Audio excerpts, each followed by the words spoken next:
বিএনপির পৃষ্ঠপোষকতায় বাংলাদেশে কিছু সাম্প্রদায়িক অশুভ শক্তি তৎপর।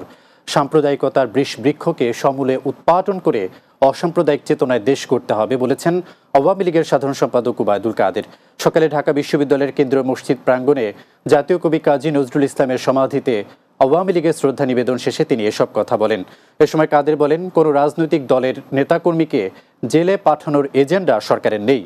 যারা অপরাধে জড়িত তারা কোনো রাজনৈতিক কর্মী নয়, তারা দুর্বৃত্ত। এদেরকে শায়েস্তা করতে হবে জনস্বার্থে। বঙ্গবন্ধু কন্যা শেখ হাসিনার নেতৃত্বে আমরা সাম্প্রদায়িকতার বৃক্ষকে সমূলে উৎপাদিত করে অসাম্প্রদায়িক বাংলাদেশ গড়ব।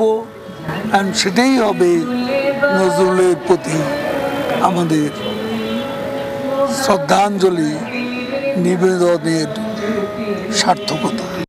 ওয়ালটন ফ্রিজ কিনে অনেকের মতো আপনিও হয়ে যেতে পারেন মিলেনিয়াল। সেরা পণ্যের সেরা অফার।